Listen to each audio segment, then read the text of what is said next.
नमस्कार मित्रांनो, माझ्या चॅनलवर तुमचं स्वागत आहे. आज आपण सेतू अभ्यासक्रम विषय गणित दिवस 30 म्हणजे चाचणी क्रमांक 2 पाहणार आहोत. तर चला सुरू करूयात. जर तुम्ही याआधीचे व्हिडिओ पाहिले नसतील तर माझ्या चॅनलवर ते उपलब्ध आहेत. आपण सुरू करूयात. आपण पहिल्या प्रश्नापासून सुरू करूया. तर पहिला प्रश्न असा आहे की फिल इन द ब्लँक्स, म्हणजेच खाली जे ब्लँक जागा दिल्या आहेत तिथं आपल्याला त्या फिल करायच्या. तिथं आपल्याला राईट आन्सर लिहायचं आहे. तर आपण बघूयात ते कसं लिहायचं. पहिला आहे the measure of a semi circular arc is dash degrees. तर त्याचा आन्सर असेल की 180 डिग्रीज. म्हणजे the measure of a semi circular arc is 180 degrees असं त्याचा आन्सर येईल. आता दुसरा प्रश्न आहे amount plus principal is equal to dash. तर तिथं आन्सर असेल इंटरेस्ट. म्हणजे amount plus principal is interest. INTEREST असं त्याचं स्पेलिंग आहे. तिसरा प्रश्न आहे the type of the polynomial 2x + 3y is dash. तर त्याचा आन्सर असा आहे बायोनॉमियल. म्हणजेच BIONOMIAL असं त्याचं स्पेलिंग आहे. चौथा क्वेश्चन आहे A⁻m × A⁻n is equal to A आणि वरती जागा सोडली आहे. तर त्याचं आन्सर कसं येईल मी तुम्हाला ते सांगते. तर तिथं आन्सर येईल A⁻m + n असं तिथं वरती लिहायचं m + n.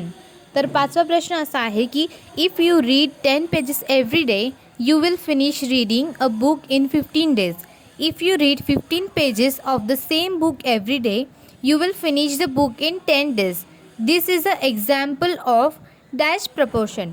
तर तिथं आपल्याला ते जे एक्झाम्पल दिलं त्यांनी ते कोणत्या प्रपोर्शनचं एक्झाम्पल आहे ते तिथं लिहायचं आहे. म्हणजे डायरेक्ट प्रपोर्शन, इन्व्हर्स प्रपोर्शन असं. तर तिथं आन्सर आहे इन्व्हर्स प्रपोर्शन. म्हणजे INVERSE हे त्याचं आन्सर आहे इन्व्हर्स प्रपोर्शन. आता मी पुढचा प्रश्न वाचते. पुढचा प्रश्न असा आहे की सॉल्व द फॉलोइंग क्वेश्चन्स. तर ते खाली आपल्याला काही त्यांनी क्वेश्चन्स दिले ते आपल्याला सॉल्व करायचे, ते लिहायचे आपल्याला. तर मी ते प्रश्न पहिला वाचते.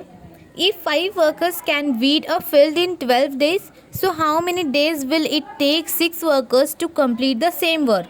तर त्याचा आन्सर असं येईल की आधी आपल्याला let 6 workers can do the work in X days असं लिहायचं. नंतर numbers of workers and numbers of days are in inverse proportion. म्हणजे ते कोणत्या प्रपोर्शनमध्ये आहे ते पण लिहायचं. नंतर खाली 6 × X is equals to 5 × 12. Therefore x is equal to 5 × 12 upon 6 is equals to 5 × 2. म्हणजे 6 1 6 6 2 12 म्हणून तिथं 5 × 2 आलं. नंतर 5 × 2 इज इक्वल्स टू 10 म्हणून खाली x इज इक्वल्स टू 10.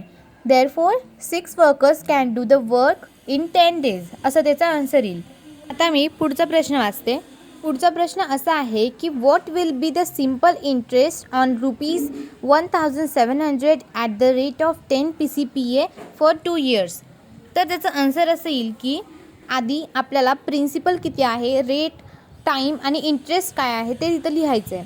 तर प्रिन्सिपल आहे ₹1700, रेट आहे 10 PCPA, टाईम आहे 2 years आणि इंटरेस्ट आपल्याला तिथं काढायचं आहे. त्यामुळे इंटरेस्ट पुढं क्वेश्चन मार्क केला आहे. तर खाली interest is equals to P × N × R upon 100 हा त्याचा फॉर्म्युला आहे, तुम्हाला माहीतच असेल. तर खाली प्रिन्सिपल P म्हणजे प्रिन्सिपल किती आहे 1700 म्हणून तिथं लिहायचं 1700 × N. N म्हणजे टाईम 2 years. तर तिथं 2 लिहायचं इंटू रेट किती आहे 10 PCPA म्हणून तिथं लिहायचं 10. म्हणजेच 1700 × 2 × 10 अपॉन 100 इज इक्वल्स टू 17 × 20. मग 17 × 20 इज इक्वल्स टू 340 असं त्याचं आन्सर येतं. म्हणजेच interest is equals to 340. Therefore simple interest is equals to ₹340 असं त्याचं आन्सर येईल. आता मी पुढचा प्रश्न वाचते. पुढचा प्रश्न असा आहे की -10/11 divided by -11/10 is equals to question mark असं त्यांनी क्वेश्चन दिला आहे. तर मी त्याचं तुम्हाला आन्सर सांगते ते कसं लिहायचं. आधी आपल्याला ते जसं आहे तसंच खाली लिहून घ्यायचं. म्हणजे -10/11 डिवायडेड बाय -11/10 नंतर इज इक्वल्स टू -10/11 टू -10/11. म्हणजे जे डिवायडेशन आहे ते खाली जाऊन झालं इंटू आणि जे -11 होतं ते खाली गेलं आणि जे 10 होतं ते वरती आलं. पण तिथं साईन चेंज होत नाही, तिथं मायनस साईन ती वरतीच राहते, म्हणजे -10 असं तिथं येईल. तर तिथं जर इंटू केलं तर तिथं येईल 100/121, म्हणजे 11 जा 121 आणि 10 जा 100 आणि मायनस मायनस होईल खाली जाऊन प्लस, म्हणून 100/121 असं त्याचा आन्सर येईल.